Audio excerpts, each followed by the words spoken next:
ભરૂચમાં રાજપૂત સમાજના આગેવાનોને અગ્રણીઓને ગત તારીખ 27મી રાત્રિના સમયે ગેરકાયદેસર અટકાયત કરી ફોન ઝૂંટવી લેવા સહિત અપશબ્દ ભાષાનો પ્રયોગ કરવાના મામલે રાજપૂત યુવાનો દ્વારા ભરૂચ જિલ્લા કલેક્ટર કચેરી ખાતે આવેદનપત્ર સુપ્રત કરવામાં આવ્યું હતું। ભરૂચમાં રાજપૂત સમાજના આગેવાનો અને અગ્રણીઓની ગત તારીખ 27મી રાત્રિના સમયે ગેરકાયદેસર અટકાયત અને ફોન ઝૂંટવી લેવા સહિત અપશબ્દ ભાષાનો પ્રયોગ કરવાના મામલે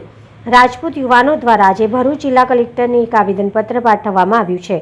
રાજપૂત સમાજ દ્વારા આપવામાં આવેલ આવેદનપત્રમાં જણાવવામાં આવ્યું છે કે રાત્રિના 1 કલાક દરમિયાન તેઓ ચૂંટણીનું કામ પતાવી આમોદ તાલુકામાંથી પરત ફર્યા હતા। દરમિયાન ભરૂચના કોલેજ રોડ ઉપર પીઆઈ સહિતના સ્ટાફે તેઓની કારને રોકી ત્યારબાદ તેઓ સાથે અપશબ્દનો મારો ચલાવી ઘર્ષણ થાય તેવી સ્થિતિનું સર્જન કર્યું હતું। સાથે સાથે મોબાઈલ ફોન ઝૂંટવી લઈ તેઓની અટકાયત કરી પ્રથમ કોઈક અવાવરૂ જગ્યાએ લઈ ગયા હતા, ત્યારબાદ તેઓની એસપી ઓફિસ કચેરી ખાતે અટકાયત કરી રાખવામાં આવ્યા હતા।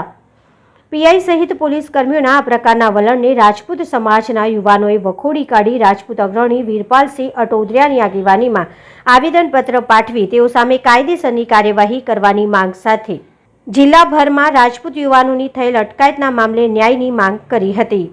ભરૂચ જિલ્લા ક્ષત્રિય સમાજ દ્વારા જિલ્લા ચૂંટણી અધિકારીને સમાજના યુવાનોની, કાર્યકરોની અને આગેવાનોની ગેરકાયદેસર અને ગેરબંધારણીય રીતે કરવામાં આવેલી ધરપકડ, અટકાયત અને એકદમ ગેરવ્યાજબી કૃત્ય અને ગેરબંધારણીય અમાનવીય કૃત્ય કરી જે ધરપકડ કરવામાં આવેલી છે અને અટકાયત કરવામાં આવી હતી તે બાબતે જિલ્લા સમાહર્તા અને મુખ્ય ચૂંટણી અધિકારીને અમે અમારું આવેદન આપવા માટે અહીંયા ભેગા થયા છીએ। લોકશાહીમાં જ્યારે આપણે વાત કરતા હોઈએ તો ભારતીય બંધારણે આપણને વિશાળ અધિકારો અને મૂળભૂત હકો ભારતીય નાગરિકોને આપેલા છે।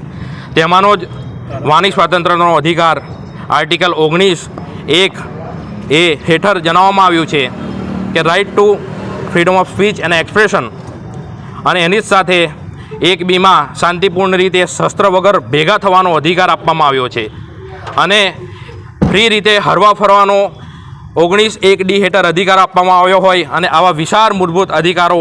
આપવામાં આવ્યા હોય છે ત્યારે એ અધિકારો ઉપર તરાપ મારવાનું કામ ભરૂચ જિલ્લા પોલીસના કેટલાક અધિકારીઓ દ્વારા કરવામાં આવેલું હોય તો એ બાબતે યોગ્ય કાયદાકીય સંજ્ઞાન લઈ અને કાયદેસરની કાર્યવાહી થાય એવી માગ સાથે સમસ્ત ક્ષત્રિય સમાજ, ભરૂચ જિલ્લા ક્ષત્રિય સમાજ અહીંયા ભેગો થઈ અને જિલ્લા ચૂંટણી અધિકારીને તે બાબતે આવેદનપત્ર અને અમારી વિનંતી અને નમ્ર અરજ કરવામાં આવી છે અહીંયા।